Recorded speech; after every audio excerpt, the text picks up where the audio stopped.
Well, thank you all for joining us today for this panel on electrifying residential developments. My name is Simone Hacikyan, and I'm from Dunsky Energy and Climate Advisors, and I'll be moderating the panel today. So again, thank you all for coming, and I'll ask our panelists to briefly introduce themselves. Please go ahead. Thanks, Simone. Just want to make sure, I think you guys can hear me. My name is David Bibby. I'm the CEO and co-founder of Hypercharge Networks. Are you guys able to hear me? No? The mic's not working. Oh, there we go. Okay. Yeah, thanks for having us, Simone. I am Mohammad Haque. I am the Sustainability Manager at Mattamy Homes in their urban division. Hi, Marmer, the owner and founder of Signature Electric. We're a EV installer, and we provide assistance from the beginning of a project all the way through to the end, and we'll work with some of these excellent partners. Wonderful. Thanks so much. All right. Well, why don't we just get into it? So we're seeing now jurisdictions across Canada and North America, large and small, adopting EV-ready requirements. So for example, we're in the city of Toronto, and it now requires 100% of residential parking and 20% of non-residential parking to be EV-ready. So for those who aren't familiar with that term, EV-ready refers to parking spaces that have an adjacent outlet that's capable of delivering level 2 charging, but doesn't necessarily have the charger yet installed.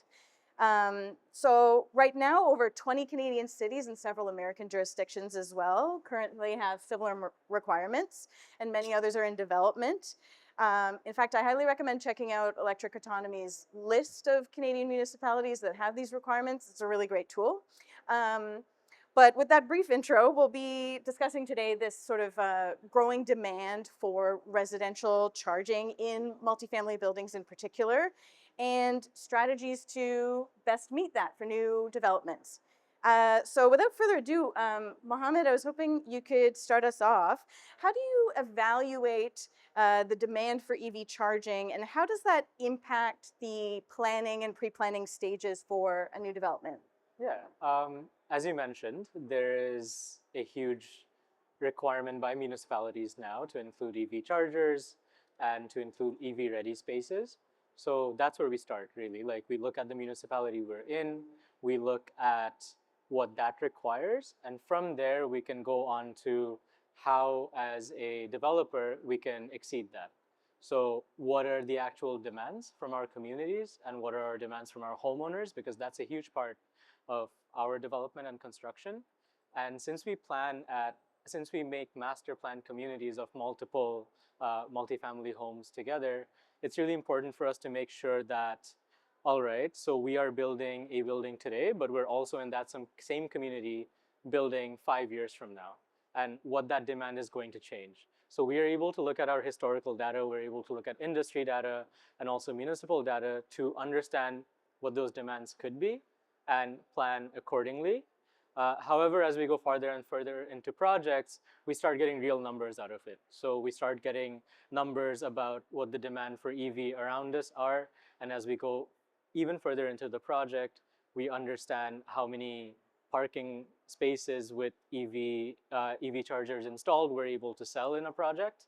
So that really gives us a clear idea of how much EV in that space is really required and demanded by the customers, and that drives a lot of our decision making, obviously including sustainability, which is a huge portion of it. And that's how we sort of learn to pre-plan it. And then we have to look at technical requirements as well, like load management. Can our transformers handle those many EV chargers that we put into the building? So it really is an iterative process until we get to the point where everything is finalized. That's great. Thank you. Mark, I'm interested in your thoughts on this as well. Have you seen demand from residents across Canada evolve over the last several years? And if so, what does that tell us about where the market for home charging is going for multifamily buildings? To make it clear, if you want to enjoy your EV, home charging is the key. Once you've got home charging, there's really not a problem anymore. You leave every day with a full battery, you're on your way. So this is what everybody wants. We don't always have this ability. Some people live in apartments and garage orphans and all variety of things. And we use public charging for traveling, but the goal should be home charging. We have an enormous number of people that live in these multi-res, and they would like to have home charging as well. The demand has absolutely increased. We used to put in the infrastructure, we would have 3 or 4 come forward, and over time a few more. Now when we go, we find that we're getting 20 at a time. Like they're quite anxious to have them in. And the other thing is they don't necessarily have vehicles. They see it as a value add, right? They bought a $1 million condo, which frankly in Toronto is just a kind of average condo. And you know, if it cost them $5,000 or $6,000 to put in a charger or to have the potential to put it in, they see this as sort of the nice drapes or granite countertop of their parking space. So it has absolutely increased. The approach up until now with a lot of the developers has been to follow the rules that are in the area, and the rules have been very hard to interpret sometimes. And when we come in later, we get situations where not all the wires have been pulled in, so I have to figure out how I'm going to pull it in when I don't have any idea where the conduits are or what the sizes are. I have some percentage that already have chargers and some that are roughed in and some that don't have anything. But eventually this is just a single community with all those people are homeowners. And it seems like we're a situation where not all the homeowners are being treated the same. And I see now that the developers are starting to get better and better at this, and they're taking a leadership role, and they're saying that some kind of 100% EV charging really needs to be where they need to go. And listen, I sympathize with them. This is a business. Things have a cost. Putting something in that I can't recoup in terms of cost, it's a challenge for them. They have budgets. I understand it. But I do think this is a really important thing for us to continue to look at, and we can be leaders in this space. Absolutely. David, do you have anything to add on that in terms of the demand we're starting to see and where we see that going for residential, particularly multifamily building EV charging? Yeah, I think Mark, you put it really well. Right now, what we're seeing, I'm from Vancouver. We have an office here in Toronto and in California also, and we're now seeing a lot of the developers are getting ahead of the curve. So you really have 2 challenges here right now. You have existing buildings that need to be retrofitted, and then you have the new builds that all need to have 100%, you know, pre-spec'd and ready to go. So one of the challenges that new builds have is, you know, they're capital constrained, they're capital conscious. So what we try to advocate for is make sure you do pre-wire everything and over spec. Don't under spec, because it gets a lot more expensive later to retrofit than it does to do it from the beginning. And so out west in Vancouver, we have a number of projects that are actually 100% spec'd for EV chargers, even though only, I mean, in BC, we hit over 20% of all new vehicles sold in Q4 were 0 emissions. I know Ontario is a bit behind that, but is catching up. And you know, there's 7 million vehicles on the road in Ontario, and all of those need somewhere to charge in the future. So getting out in front of that is really, really important.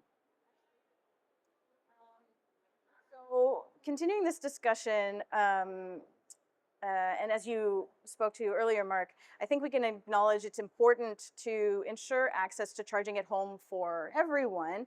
But as you said, this infrastructure does have costs.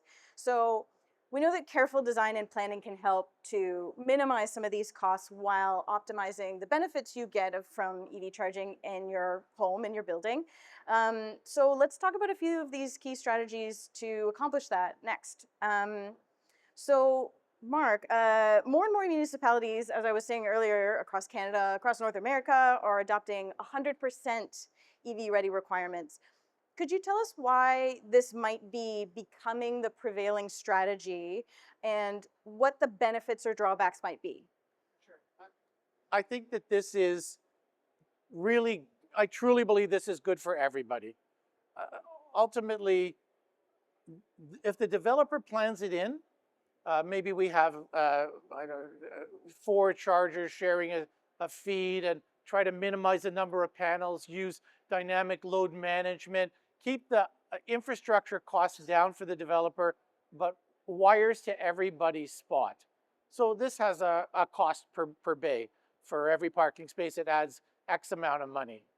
But if we put this in at the beginning, then when I come to purchase my condo, I will pay this extra. I have to purchase the space. When I purchase the space, I'll pay a premium, but everybody's going to pay the premium, right? Everybody will pay this $5,000. Or I'm just picking a number. It might not be that much, or it might be a little bit more. And I'll have it incorporated into my mortgage, which I'll pay off over the next 25 or 30 years. And frankly, the amount will be minuscule compared to what it would cost to do afterwards. And not only that, it provides a much nicer finished product. We don't see all these, we don't have to deal with all these conduits on the surface. We don't have to deal with it with the board of directors that's going to come in and has other ideas, who has to look into a variety of ways of how to manage all this. The engineer who's figuring out the electrical capacity will be able to see very clearly through the software and through the dynamic load management what this draw is going to be able to communicate that when they're sizing the service, and be able to place the equipment appropriately, so we don't have to find corners and nooks and crannies. And then I come in and I'm ready to put in my charger into my pre-arranged space. It's a relatively simple matter. It's just open up the box, 2 feet of conduit, a charger. We already know what system we're going to use to manage the billing, manage the power management. It was built in. It will need some networking, some means to reach the internet. All of that will be baked in. Imagine everything I just explained, except you have to do it later, or I have to do it for half the people and not the other half of the people. Very complicated. So I don't know. This seems like a win-win to me for everybody. Perhaps I'm missing something, but it seems right for me. And I know if I was buying that unit, I would be happy to pay that little bit extra at the time. There is a demand for these things. No, I definitely agree with you. And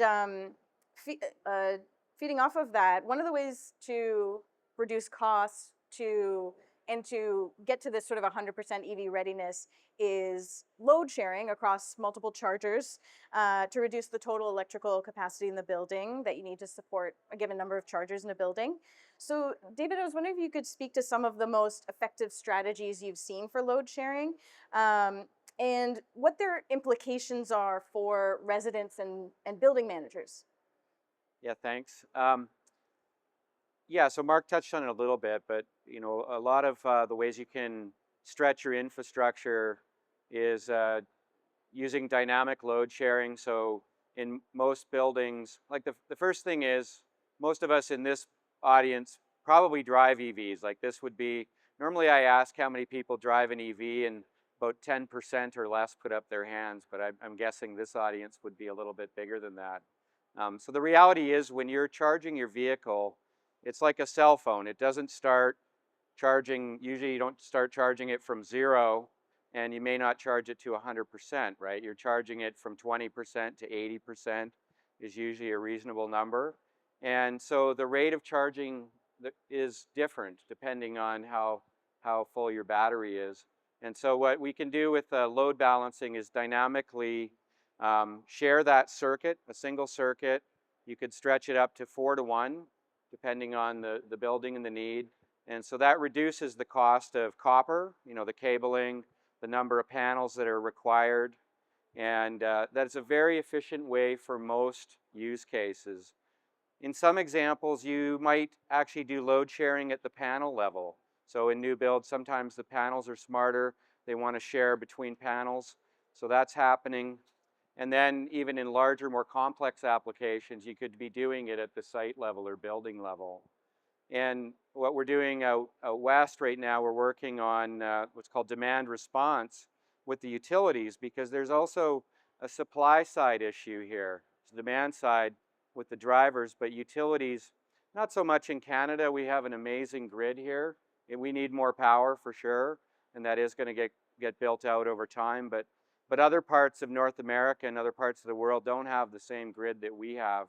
And so what demand response allows us to do is actually let the utility throttle the charging rate of the chargers. So it goes from very simple in a building, in a parkade, which is going to cover 90% of the applications where you're circuit level sharing, and then you go up from there.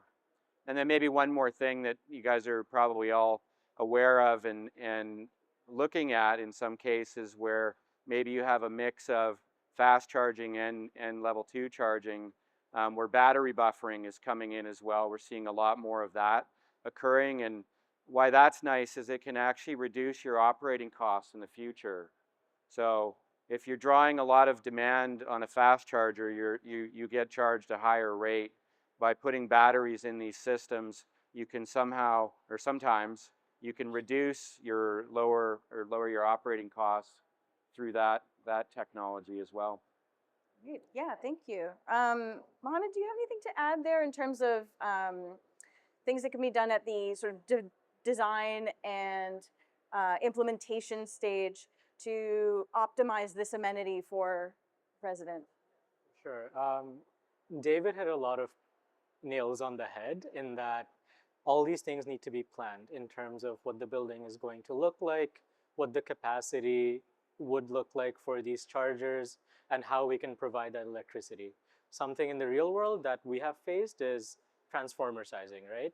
So how much more energy do we need to provide in order to accommodate X numbers of chargers? And that required, for us, the most amount of pre-planning, and load management really helped us, well, smart load management really helped us get around that problem, because now when we are planning a transformer space, even the physical space needed for a transformer to be in a building, we are able to plan for, okay, we don't have to provide one panel to one charger. It can be 4-to-1 or 3-to-1 or however we want to optimize it.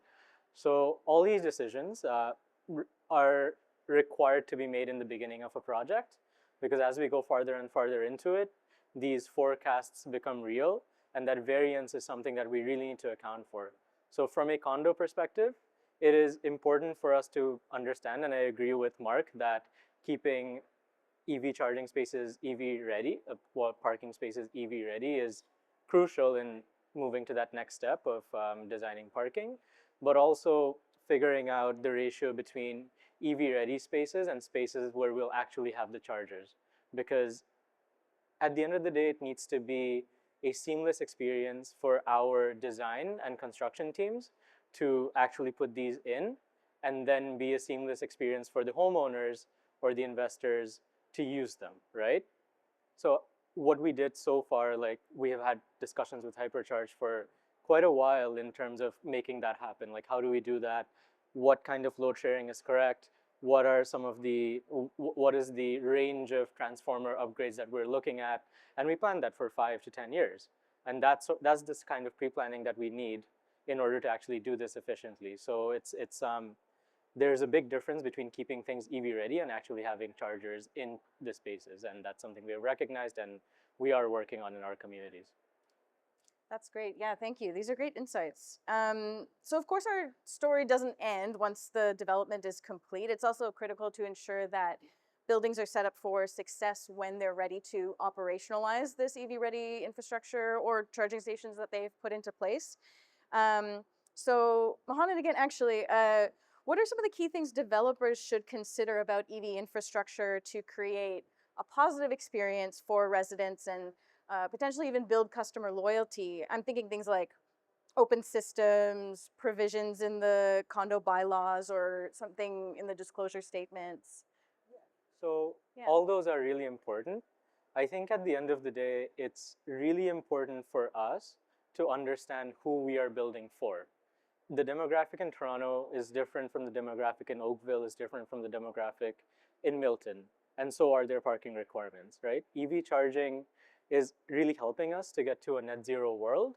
It is part of the solution. There is a lot more that goes into sustainability, and as a developer, it is important for us to understand where EV charging is the most crucial and provide services accordingly. Now, that's one side of things. And then the other side of things is understanding where a municipality is going and starting those conversations, right? So it's not just about providing parking spaces that are ready for EV and parking spaces that have EV charging, but it's also about understanding how we can get people to drive electric vehicles or even drive less or use methods of transportation that are carbon friendly. So those are things we try to understand in-house.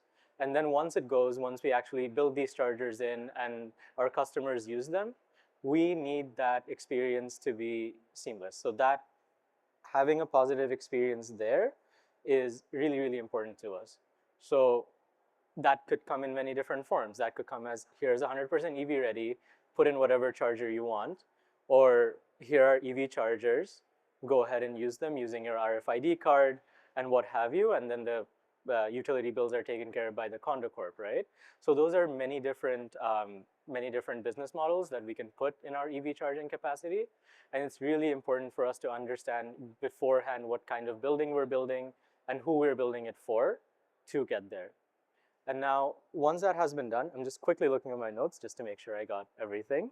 There are a bunch of other things we look at, right? So it needs to be affordable. It needs to kind of be in line with our pillars. It needs to be in line with our carbon reduction targets. So all of those things are important in making sure that the customer and also Mattamy, Homes, Urban have a very seamless experience in transitioning into a world where EV charging is normal. And I think that's what, like, positive experiences create positive incentives, create change. And that's what we're trying to do here. Thank you. Yeah, David, I was interested if you could provide sort of an alternate perspective, like from the perspective of a charging service provider, how can they also optimize the operation of chargers to provide value for residents, but also the people managing the buildings? Yeah, I don't know if I have an alternate perspective because Mohammad really nailed it there, right? Like creating, abundant, reliable infrastructure is what we're doing here. And so for us, every charger that we sell is managed and networked. Mark touched on it too. Mark's been at this for a long, long time. And so the key things that he talked about, communication, pre-speccing to make sure that it's done right the first time. Those things avoid outages later. The whole communication, part of the reason I started the company that we have today, it's amazing, was because I was fed up with unreliable charging networks. Honestly, it really frustrated me. And it's still a big issue for us in the industry. And you realize that, if you really focus on the little details and do your homework, that you can provide a reliable, seamless charging experience. But they don't run themselves forever if you buy them, right? Like, we've all seen broken chargers all over the place. And so that's kind of what we really want to focus on, is making sure that it's simple and easy. I actually don't want people to even think about it, like they just plug it in and it works. But also if it doesn't, if they have a problem, they can connect with someone very quickly and we'll solve it. So that, really, I think the biggest barrier to adoption of electric vehicles is a lack of reliable charging infrastructure, and that's what we're trying to solve here as a community, as a group. And I think, as we get better at it, I come from telecommunications, and I was part of the transition from landlines to cellular. And when we started putting cellular networks out there and home and business internet services out there, they weren't very good. Some of you will remember old dial-up days and how reliable that was. And I think for us, we're kind of moving through that similar journey right now, where as an industry, the products are getting better, the software is getting better. We have great, industry leaders like Mattamy that are getting behind it, and things are starting to improve that way. But if we don't do that, then consumers are going to continue to do what they always did, and that's drive a gas-powered car, which is really not what we want. Yes. Yeah. Yeah, please. While we're talking about this reliability, I just want to make sure that people have got this straight in their head. A charger that's going into a condominium and the chargers that you see by the road and that you hear about every day, that so many of these chargers don't work and they're unreliable, these are not the same situation. frankly speaking, a well-planned, well-installed charger in a condominium should have very, very few problems, and our goal is to have very few problems. If we had problems, we'd be rolling trucks every other day. It would be an absolute nightmare for us. So our goal is to be able to do it, and if there is a problem, ideally to be able to manage as many as we can remotely. Maybe that's a automated reset or whatever the case is, but to keep it down. So, and this is actually how it happens. When we have chargers that are by the road, the public chargers that you're hearing about on the radio in the morning, these don't really belong to anybody. There's nobody watching them. They are in a very difficult situation. They get abused. People throw the connectors. You'd be surprised how many connectors and cables were replaced. That's because somebody drove over it or threw it into a snowbank. I know you're laughing, but I mean, this is just a reality. So this does, when we say unreliable, I don't want you to think that when we go and install this, that it's going to be unreliable. It'll be quite reliable, and our goal is to make sure that the handover happens easily, and that you are happy down the road, and you're not having to call, and that you can have this sort of, I plug it in and I'm going upstairs. That's the game plan. Absolutely. Yeah, you make a great point. Do you have anything else to add in terms of sort of key strategies or things that make this into like a really positive, seamless, easy experience like we were talking about once they're installed and people are using them? This is sometimes where things fall apart. We did a fantastic job getting all the wires in and everything's great. And we actually got the charger on the wall. And now Simone wants to use her charger. What's the next step? What do you do next? How will you interact? You have to, download a QR code, figure something out, go back to your apartment and get it. And now you missed this beautiful opportunity to interact with this new customer that you may only ever interact with. If it goes well, this will be the last time I ever have to talk to you, because it's going to work perfectly. You never have to. So a good contractor or a good builder or software will have a system of onboarding these people easily, seamlessly. And this has really been I think, a bit of a jerky arrangement, and it's getting much better because we're all learning. So, and wouldn't it be nice if, as an example, if I needed a fob or a card, maybe I could use the same fob that I use to get in the door of my condo. I could use that for my charger. I could arrange that. You could have you call. I said, oh, that's great. Go down to the charger, hold this in front of here. Okay, I'm clicking a button back in the office. That charger should be green now. We're all good. Please enjoy your charger. That's the experience we'd love to have. So we're getting better and better at that. And it puts people in the right frame of mind. So I think this handover is very critical. Yeah, go for it. I think, speaking of seamless handovers, something that you mentioned, and I think everyone in this panel mentioned as well, is the importance of the disclosures and like how that's handled from a developer side, a condo side, and also the customer side. So something that we found through our kind of EV journey is that there's a lot of moving pieces there. There's the EV charging provider, there's the condo board, there's us, and there's the customers. So it was really, really important for us to understand how the chain of ownership, how the condo board, how the business models will work, and disclose that to our homeowners, to our condo corps, etc. So that has been one of the most time-consuming processes in us actually becoming EV ready. So I think from what you mentioned, like that seamless handover, that seamless onboarding, that's something that can be done beforehand, and that's something that can be put in place before a lot of the actual work takes place. So that's a very good point. In a new condo, you get a lovely book that gives you the warranty for your refrigerator, and it tells you about the flooring in your unit and maybe what paint colors you have and things of that nature. This is the perfect spot for us to give them information on what the charger's about, what the warranty is, and maybe there's some onboarding information in there as well. So these are to us considered standard handover packages in new condos. We do these regularly.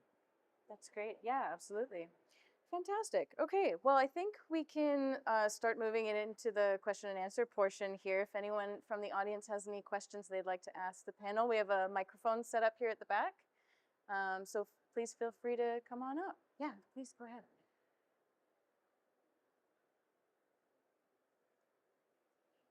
Hi. So thank you so much for your insights. That was very informative. I do have a question about the demand for EV is definitely increasing, and so is the demand for power. Do you feel Canada as a country is ready to fulfill this demand in the future? For example, let's say 10 years down the line, when everybody really wants an EV, but do we have enough power to fulfill that demand? It's a great question. Yeah, feel free. Yeah, I would say that it depends, right? It depends on where we're talking about. Most of the population lives in urban dense areas, and I think that's where the utilities are all working hard to upgrade. You're seeing like Ontario invest a lot more in nuclear, and in British Columbia with Site C, the new hydroelectric dam. There's a lot of planning that's going on within the utilities and the provinces and the federal government to meet the demand. There's also, if you look at the demand for the vehicles themselves with all of the investment that's happening in battery manufacturing and automotive manufacturing, the supply chain is building, but I wouldn't say it's there today. I think it's going to take at least 10 or 15 years before that actually happens. Do we have enough electricity is a very common question. I hear it all the time. First of all, you've heard in the news just the last maybe month or so that we're refurbishing nuclear plants. We're working on what's happening at Niagara Falls. We want to refurbish some of those things. They're quite well aware of that. There's going to be an extra demand. The demands are not only EVs as well. We have other areas that we're feeling electrification is important. The other thing is, I always tell people not to get caught in the moment. This isn't the end. Everything's not going to stay just the way it is today. And if I go 30 years out or 20 years out or even 15, that it'll just look like it does. It's not. Things are going to adjust. Things are adjusting already. We're trying to adjust people's behavior. We have the ultra overnight rate here in Ontario. So it suddenly got me turning my car on 11 o'clock at night so that I can get 2-cent electricity, and I'm taking some of that electricity, putting it into my battery so that when it's 24 cents later in the day, I can take it out of my battery. That didn't take much to get me to change my behavior. That's just a behavioral change. Imagine if we have things like a vehicle to the building, vehicle to grid, storage. If the vehicles themselves become, which I'm sure they will become means of storage. Imagine that battery technology itself is going to improve, and the way the speed of charging is going to change slightly. It's completely possible that home charging, or whether it's in a condo or a home, might be a very nice thing to have. It almost feels like a necessity now. You have to be pretty patient, maybe half an hour, 45 minutes, a couple of times a week at a charging station, and people are doing it. But people don't love this idea.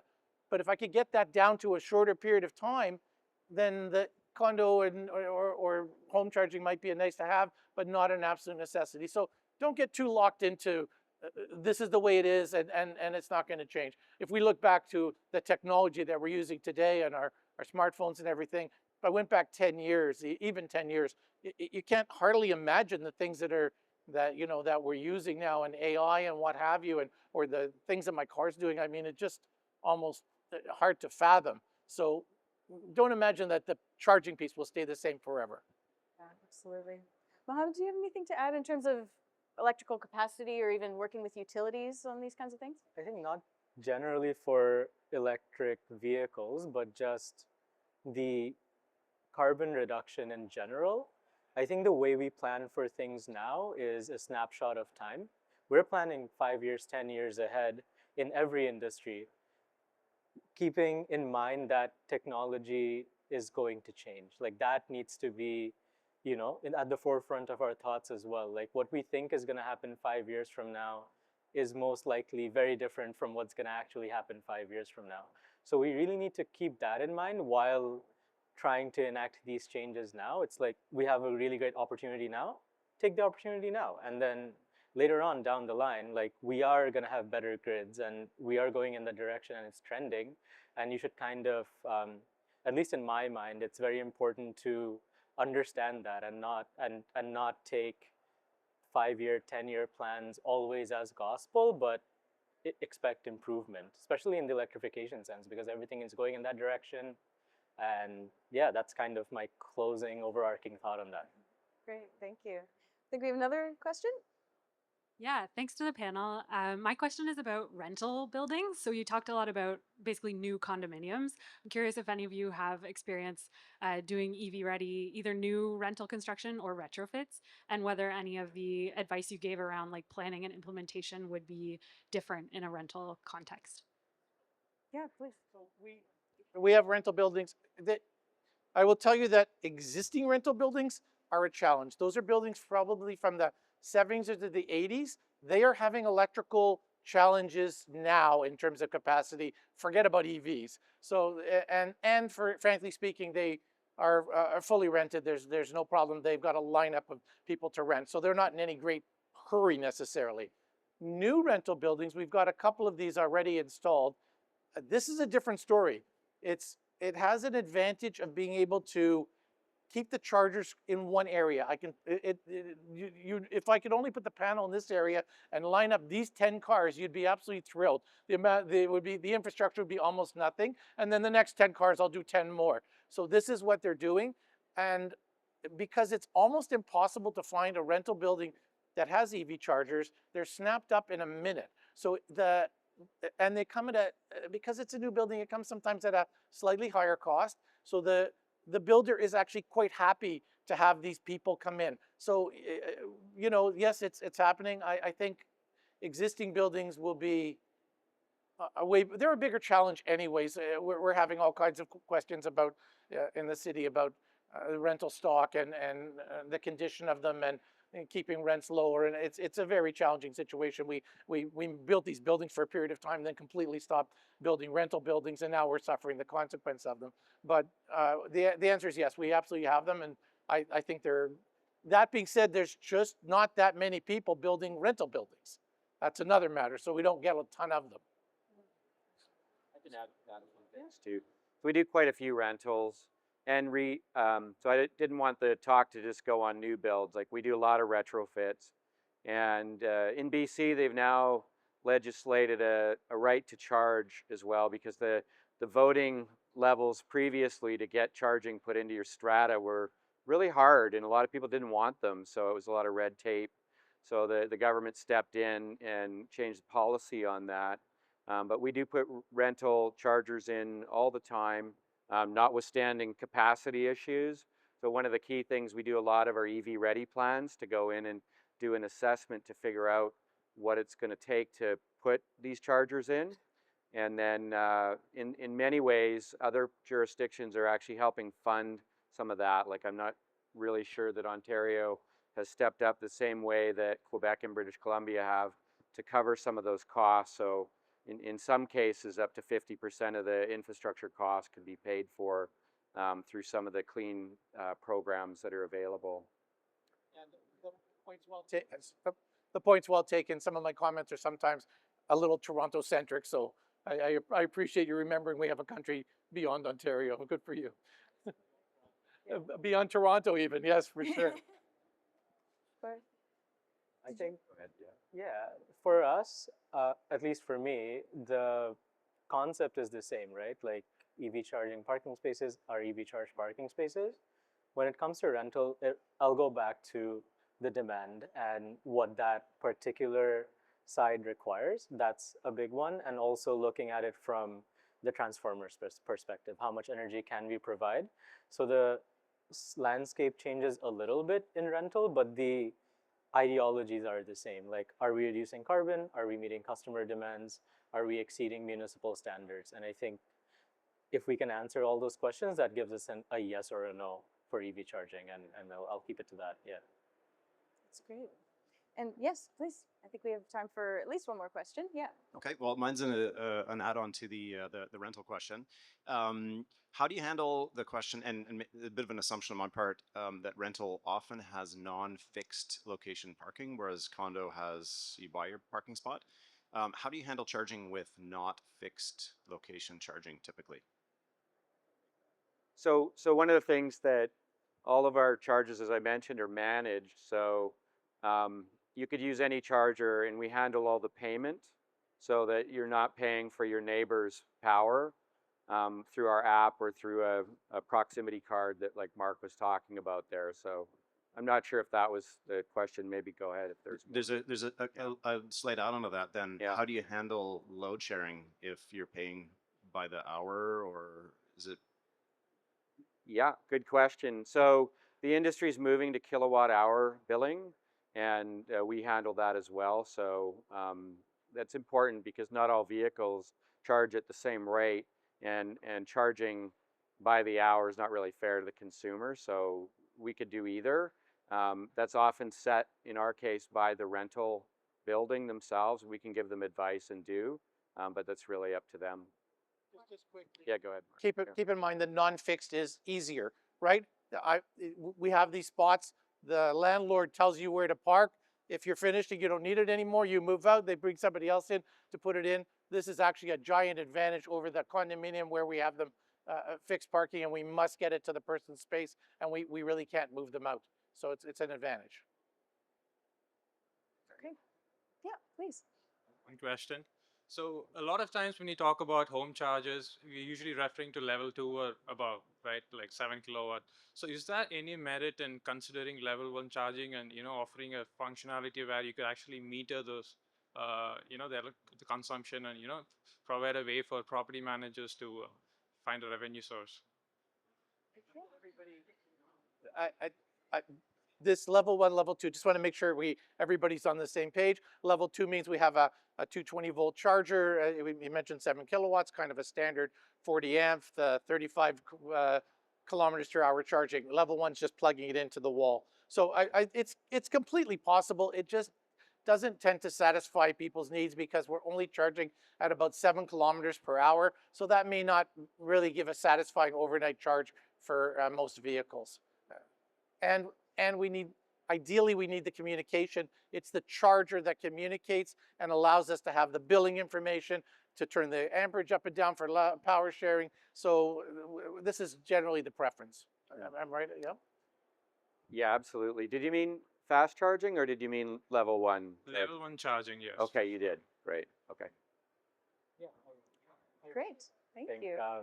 That's what we've seen in developments as well. It definitely needs to go to that level 2, to those level 2 chargers to meet those to meet customer demands, essentially, like 7 kilowatts an hour. The reason I asked was because now that a lot of people are working from home and they don't really take their cars out every day. Yeah. Most of them are usually sitting in the parking lots in consecutive days, right? So I'm Right. just wondering if there's. Oh no, for sure. Yeah, there are cases like that where that would happen, but I think in terms of standard offering, like level 2 has kind of become that standard, and in the condo world and in the industry, like we are seeing level 2 as being, that's what we go for, if not fast charging. So just to answer your question, that's what at least we have seen at Mattamy. Thank you. All right. One more question, maybe? It'll be a quick one, I promise. I just want to pick up on this idea of fixed parking versus non-fixed parking, where rentals are typically non-fixed and condos are typically fixed parking. Have you come across a situation in a condo where the condo board and the residents have agreed to switch parking spots in order to facilitate the rollout of EV charging? And if so, what did it take to get there? It's nearly impossible. The spaces are deeded in the same, pretty much in the same way that your unit is. So imagine I would like to switch with you. You live in unit 402 and I live in 203. So we'll just switch. You'd have to pay taxes on it, land transfer, you did legal agreements. I've never seen it done unless occasionally some of the older condos, this is baked in from the day one where they have an arrangement for changing. But if it's not in there, it's not happening. as Mark said, it kind of goes back to the disclosures and the legalities that go with it. It's difficult to do. Did you have anything to add, David? Nothing, no. Fantastic.